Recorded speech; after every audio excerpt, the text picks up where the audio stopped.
ვიც ამაოდ ითხოვენ უკვე ორი თვეა თითქმის ირაკლი კობახიძესთან შეხვედრას.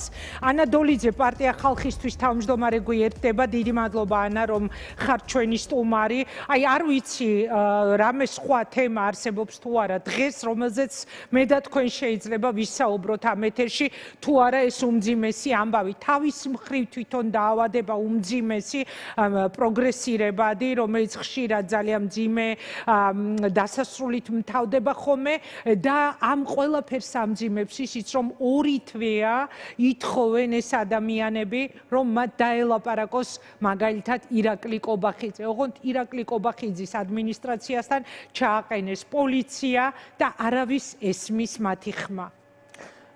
აი ეს გამოსვლები ისევე როგორც მანამდე აქონდროპლაზიის დიაგნოზით დაავადებული ბავშვების მშობლების გამოსვლები მანამდე იყვნენ სიმსივნით დაავადებული ადამიანები გამოდიოდნენ ვიფიცებოდნენ ნიშანი არის რა ღრმად უსამართლო და უთანასწოროა ჩვენი სახელმწიფო ღრმად ადამიანი რომელსაც ჩვეულებრივი ადამიანი აქ რომელსაც რაღაცა ჭირდება არავინ არ არის აკაკუნებს კარზე რკინის ქალამას ჩაიცმევს მშობელი ბავშვის გულისთვის რაც რა გააკეთებს მეორე მხრივ რა არის ჩვენთან არის ახალი ავტოპარკი რომელიც შეიძინა საქართველოს პარლამენტმა იმისთვის რომ კიდევ უფრო რა ძველი დაძველდა ის მანქანები რომელიც პარლამენტარებს ყავდათ ეგრეთ წოდებულ პარლამენტარებს რა თქმა უნდა არა უბრალოდ იმისთვის რომ კიდევ უფრო უკეთეს ზეფუფუნებაში ყავდეთ ეს შემადგენლობა ხელფასები აიწიეს ხო აი ეს ღრმა უსამართლობა რაც ამ ბავშვების თავს ხდება ეს არის რეალურად როგორი არის ჩვენი სახელმწიფო დღეს ქალბატონო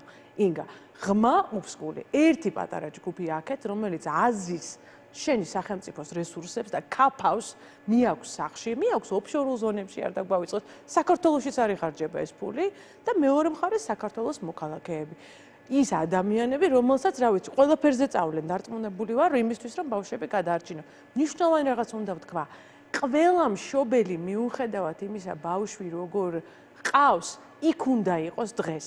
იმიტომ რომ დღეს როდესაც დუშენის საკითხზე გამოვდივართ ამის წინ სიმსივნეზე ხვალ ვიღაცას სხვა რამე დაჭირდება ეს ზოგადად ჩვენი საზოგადოების და სახელმწიფოს ზოგადი დიაგნოზია სოლიდარობა ამ ჩვენ ჯგუფებს შორის აუცილებელი მე სადაც შემიძლია ყველგან დავდივარ მაგრამ აი ვინც დღეს უყურებს ტელევიზორში ხო ხვალზე გამხავს მხარში უნდა ამოუდგეს იმიტომ რომ ხვალზე მას ჭირდება ჯანდაცვის დაფინანსება და ჩვენ სახელმწიფოში თუნდაცნობი როგორ ხდება ხო ვიცით თუ შენი ბიძაშვილი არ არის ვიღაცა, გამგებელი, ან მინისტრის მოადგილე ასე შემდეგ, რამდენიც გინდა იმდენი მაგალითია, თვეებით შეიძლება ოპერაცია უკვე ჩაიტარო და იმ დაფინანსებას ელოდო.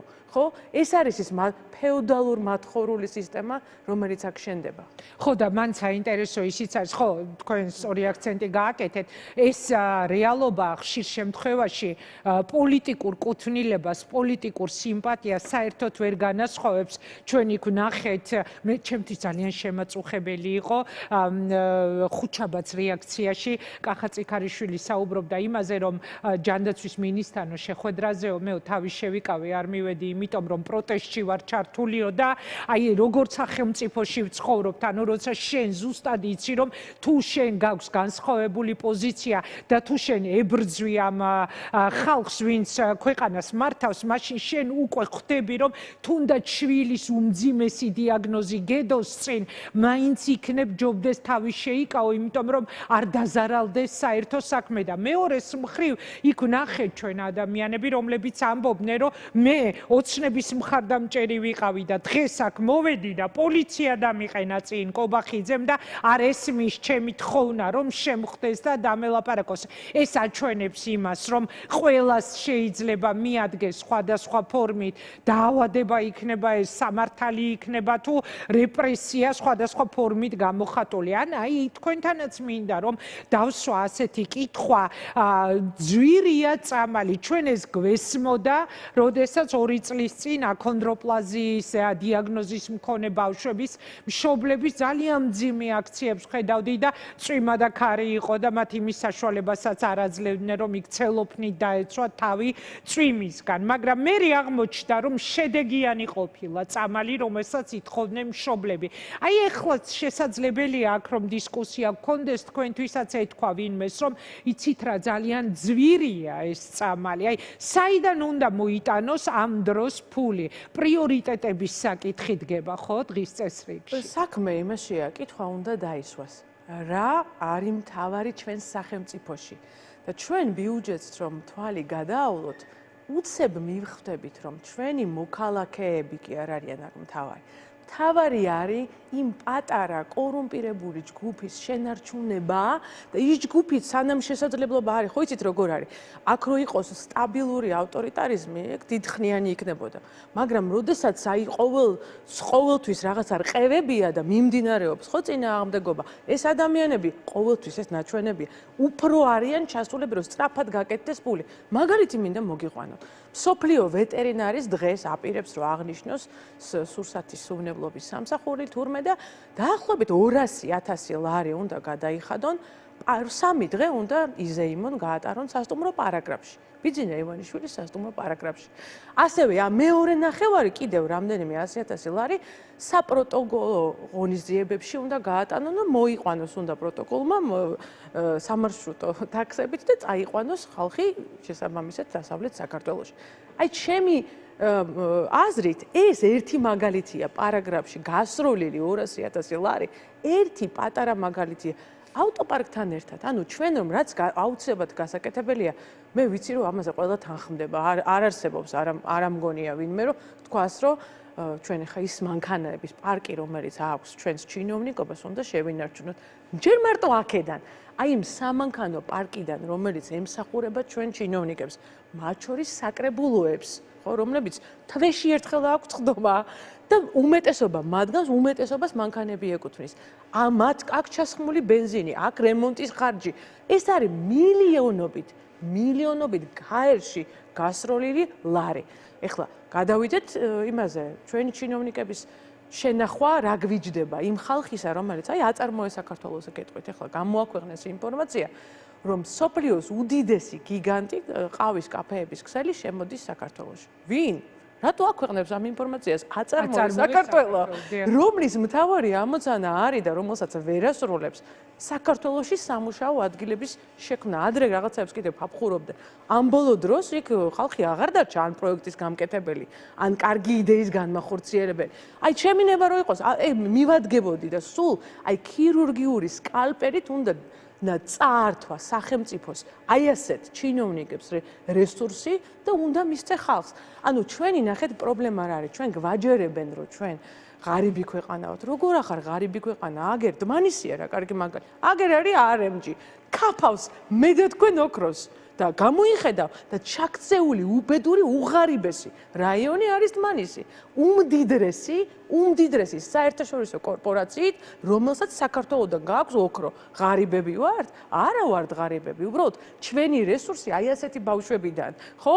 მათი მშობლებიდან ვიღაცა სხვაგან მიაქვს. ყველაფერზე უნდათ რომ ვისაუბროთ, სხვა შორის აი ამ ბოლო დროს ეს განსაკუთრებით კარგად გამოჩნდა. ყველაფერზე უნდათ ვისაუბროთ, გარდა იმისა, რეალურად რა პრობლემებიც აწუხებს ამ ქვეყანას, ისევე როგორც ორბანთან მიმართებაში თქვა მადიანმა, რომ საუბრობდა ყველაფერზე, აიათოლაზე, ამერიკის შეერთებული შტატების პრეზიდენტის არჩევნებზე, ყველაფერზე გარდა იმაზე, რაც აწუხებს უნგრელ ხალხს და აი ზუსტად ანალოგიური არის ჩვენთანაც.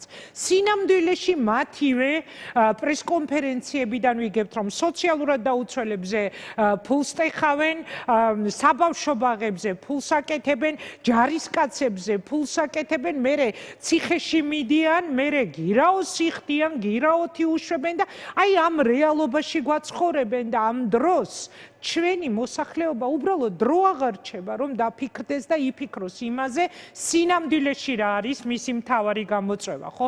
მისი მთავარი პრობლემა. კორუფცია, ანუ არის მთავარი, რაც არის ამოსაჭრელი ამ ქირურგიული ოპერაციის დროს, როდესაც თქვენ ამბობთ, რომ აი ეს საჭიროა ეს ოპერაცია. ნომერი პირველი არის, რის გამოც ცვლილებები უნდა დადგეს ამ ქვეყანაში, თქვენი აზრით კორუფცია? ნომერი პირველი პრობლემა ეგ არის და პირდაპირ არის დაკავშირებული პოლიტიკურ სისტემასთან. იმიტომ რომ ჩვენ რომ საუბრობთ რუსული სტილის ავტორიტარიზმზე, არ გვჭირდება შორს გახედვა. შეხედეთ რუსეთს, როგორ ცხოვრობს ოლიგარქიული ელიტა, მოსკოვში და ცოტა გვერდზე გაიხედეთ, რუსეთის რეგიონებში ადამიანებს გადარჩენის შანსი არა აქვთ, ეს ხო ვიცით. ეს მოდელი ყველაზე კარგი მაგალითი აფხაზეთი, ხო, წაიღეს აფხაზეთის ოკუპაცია მოხდა, იფიქრებდა ადამიანი, რომ რა თუნდაც იქნებ რაღაცა გააკეთონ იქ და რა გამოვიდა აფხაზეთისგან, ხო? რა გამოვიდა აფხაზეთის პოტენციალის 0.1%-იც არ არის ათვისებული. ერთი მიშვებული კრიმინალით, ნარკოტრაფიკით, ყველანაირი, იმითი რა ქვია, დემოგრაფიული პრობლემაც აქვთ მან და ეს არის ჩვენი მართვის მოდელი. მე მაგალითი მინდა გითხრათ ჩვენ ხალხზე სკოლების რემონტის საკითხი, რომელიც თავის დროზე წამოვწიეთ. დავდიოდი, გემახსოვრება წინა კამპანიის დროს და ვამბობდი, რომ სკოლების არაერთი სკოლის რემონტია დაწყებული და დამთავრებული არ არის. კი, ვითომ დააკავეს ვიღაცების სკოლებთან დაკავშირებით, მაგრამ პრობლემა ადგილზე, ახლა ჩვენი მოსახლეობა მანავში, კი ბატონო, გირაო გადაიხადეს, გამოვიდა, ეხლაც კიდევ პროტესტი არის მანავში, აქვე რასთან დაკავშირებით? აძალადოვშია. ადამიანები რას ითხოვენ? იმას კი არ გითხოვენ Mercedes Maybach-ს. ადამიანები ითხოვენ სკოლას, ამ დონეზე ვარ დაყვანილები. მაგრამ მე მგონი ჩვენი ხალხის კი ცდილობენ რომ გადაიტანონ იმაზე ბრუსელის და ვაშინგტონის საქმეებს გვირჩევენ ჩვენ, როცა ჩვენ მეუნებით რომ რა გააკეთე იმისთვის რომ მე ნორმალურად ვჭამო აღდგომას სადილი, რომ მე ის კი არ ვქნა, ანუ რა იყო ნახეთ პრობლემები რეგიონებში. ადამიანები ითვლიდნენ რამდენ ახლობელს დაპატიჟებენ, იმიტომ რომ სადილს ვერ აწყობენ ყველასთვის, ყველა თესავისთვის. ეხლა ამაზე უარესი ანტიქართული ნაბიჯი რაც არის ეგრო შენ ქართულს დაუშალო, იმიტომ რომ საშუალება არა აქვს ერიდება, რომ თავისი ოჯახი დაპატიჟოს სადილზე, არ ვიცი მე რა. და სკოლებზე საუბრობდით თქვენ და მთავარი პრობლემა რა არის? ეხლა ბოლო დღეების ამბავი იყო სასკოლო ფორმებზე რომ გვესაუბრებოდნენ და ამ დროს ცხოვრობთ ქვეყანაში, რადგან სკოლების თემას მივადექით, ხო? სადაც ბავშვები უბრალოდ სკოლაში გაკვეთილებიდან გაკვეთილებამდე ვერ ჭამენ. ანუ ბავშვებს ყოველი მეხუთე ბავშვი ჯერ კიდევ კვირიკაშვილი გაუშვეს ნოდართან ერთად ვიხსენებდი თავის დროზე ამის მომიზეზებით რომ UNICEF-ის კვლევა დაიდო და ყოველი მეხუთე ბავშვი არაფერი არ შეცვლილა ამ ქვეყანაში კიდევ უფრო გაძვირდა ცხოვრება და სკოლებზე როცა ვსაუბრობთ ბავშვები ისე მიდიან და ისე ბრუნდებიან სახლში და ეს არის ძალიან დიდი ნაწილი ამ ქვეყნის რომ საჭმელს ვერ ჭამენ ანუ ეს საკითხი არ არის ამ ქვეყანაში მოგვარებული და ჩვენ გვესაუბრებია როგორი ფორმა უნდა ეცვას ბავშვს შესაძლებელია ძალიან კარგია ის ფორმა და შესაძლებელია ამაში ცუდი ვერაფერი დავინახოთ მაგრამ მე გახსენდება რომ აი საშუალო ეკონომიკური შესაძლებლობის მქონე ოჯახს რომელსაც ყავს 2 ან 3 შვილი შეიძლება ეს ისეთ მძიმე ტვირთად დააწვეს იმიტომ რომ ის ფული სად უნდა იშოვოს ხო რითიც ეს სკოლის ფორმა უნდა შეუძინოს ბავშვს აი რაღაცა წარმოუდგენელ რეალობაში ვარ და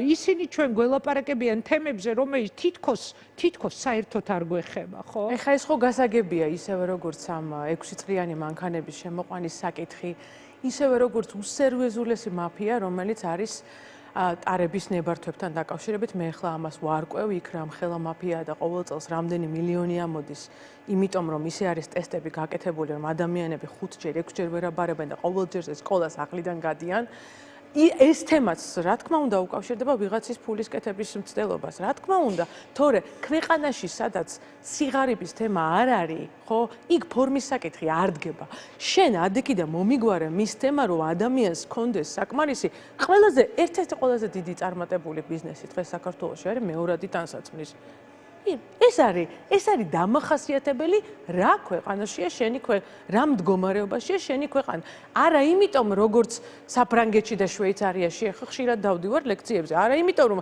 იქ პრესტიჟულია და ეკო ბიზნესია დადის ადამიანი მეორადი მოხმარების ტანსაცმლის მაღაზიაში საქართველოში ხალხს არა აქვს საშუალება ელემენტარულად თუ ახალი ხელი ტანსაცმელი იყიდოს თვეში ერთხელ თუ 2 თვეში ერთხელ ეს პრობლემა მომიგვარე შენმე ხა მადიარზე მინდა ვთქვა ძალიან მნიშვნელოვანი რაღაც მე კარგა ხანია დაბლოკილი ვარ საზოგადოებრივ ეგრეთ წოდებულ საზოგადოებრივ მაუწყებელზე 2 წელზე მეტია დაახლოებით და მადიარმა საიდან დაიწყო ადგა და პირველი მივიდა იმ პროპაგანდისტულ არხებზე როდესაც ხელისუფლებაში მოვიდა და ამიტომ თიკა ბერძენიშვილს მინდა გაუგზავნო აქედან გზავნილი სხვათა შორის იმიტომ რომ აი მე ზუსტად ვიცი რომ მისი პირადი ბრძანებით ვარ შავშიაში შეყვანილი სახელმწიფო ტელევიზიაში სადაც სხვათა შორის მივიხდით 80 მილიონ ლარს ჩვენი ჯიბიდან და აუცილებლად ადრე თუ გვიან ცოცხალი თუ ვიქნები და ჯამთელი თუ ვიქნები, მაგას ამისთვის მე პასუხს ვაგებინებ. იმისთვის რომ იმ ხალხს, რომელიც მე მხარს მიჭერს, აი იმ ხალხს არ აძლევს საშუალებას, რომ ჩვენი ტელევიზიიდან მოისმინოს სიმართლე. აი ხო გამოუვიდა, ვის ეგონა რომ ადიარს ეგ გამოუვიდო და იქ მისვლა და ამის თქმა. აი ამას ვამბობ მე თქვენს წინაშე და ღმერთის წინაშე გაიგო საკეთა. იმიტომ რომ ამ ბოროტების მსახური ქალბატონო ინგა, რაც დღეს ჩვენს წინაშეა, ეს არც პიროვნული არ არის. ეს სისტემა არის ჩაგვრაზე აგებული სისტემა. სისტემა არის, რომელიც გამოდის და ამათხოვრებს ადამიანებს იმისთვის, რომ გადარჩნენ და იმ ადამიანებს, რომლებიც საკუთარი ჯიბიდან 600 და 700 ლარიანი ხელფასიდან საშემოსავლო გადასახადს იხდიან.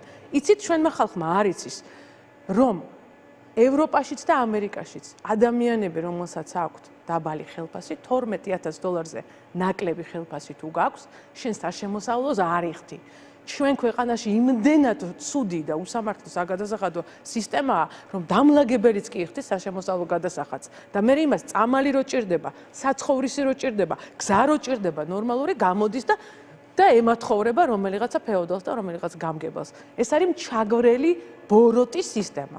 ვინც მასთან აშენებს, მან აუცილებლად პასუხი უნდა აგოს. და როგორი ნათელია, ხო, სინამდვილეში, აი ხა რადგან თქვენ წამალზე საუბრობდით, საჭიროებებზე საუბრობდით, როგორი ნათელია, რომ სინამდვილეში საქმის კეთება კი არ ხდება, არამედ აი ისევ ადამიანების ყურადღების გადატანა, ეხლა გავიხსენებდი მაგალითად ფასების კომისიას, რამდენიმე კომისია რო შეიქმნა, რამდენიმე სამუშაო ჯგუფი რომ შეიქმნა, იმიტომ რომ ფასები უნდა გაიაფებულიყო, ოღონდ პირიქით ზვირდება ამ ქვეყანაში და როცა ჩვენ საუბრობთ აი ამ ტიპის საჭიროებებზე, აუცილებლობაზე, ადამიანს წამალი სჭირდება, საკვები სჭირდება, ბავშვი მშიერი არ შეიძლება გაკვეთილებზე დადიოდეს და მე ამ დროს სახელმწიფო მელაპარაკებოდეს, როგორი ფორმა უნდა ეცვას ბავშვს, იმაში როცა მის ოჯახს საშუალება არ აქვს, რომ საჭმლის ფული მაინც გაატანოს ბავშვს, ხო? აი ამ შემთხვევაში დგება მთავარი კითხვა, რომ რანაირად შეიძლება ჩვენ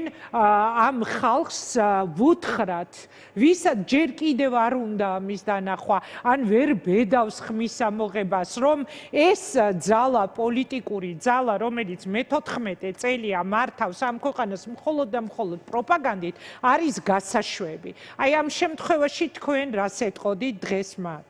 ყველაზე მნიშვნელოვანი არის ის ჩემი აზრით, რომ იმ თუნდაც ის ხალხი, რომელიც ხმას ბოლო არჩევნებზე ხმა მისცა ოცნებას გარკვეული შიშის გამო ამ ისიც ხედავს ამ რეალობას, ეხლა ვიყავი მე ლაგოდეხში და ველაპარაკე ხალხს, მათ შორის მათაც ვინც პირდაპირ მითხრა, რომ მე გარკვეული მიზეზების გამო ვარ ოცნების მომხრე, მაგრამ იმავე ადამიანმა მითხრა, რომ სოფლები დაცლილია, რომ ბავშვები სკოლიდან გადიან, იმიტომ რომ უცხოეთში მიდიან, ხო ვიცით სტატისტიკა, საქართველოში შარშან ყველაზე ნაკლები ბავშვი დაიბადა რეკორდულად და გარდა ამისა 20,000-ზე მეტი ბავშვი უბრალოდ სკოლიდან გავიდა, იმიტომ რომ საქართველოდან წავიდა ეს ოჯახები და ვინ ხედავს იცით ჩვენ არა კორპუსებში და ქალაქში, სოფლებში ჩვენი თანამოქალაქეები ამას ყველაზე კარგად ხედავენ. ძალიან მნიშვნელოვანია მათ უნდა უთხრათ.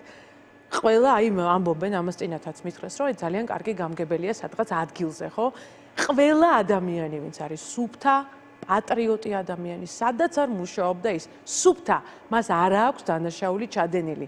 მას აუცილებლად ექნება ადგილი ქართულ სახელმწიფოში.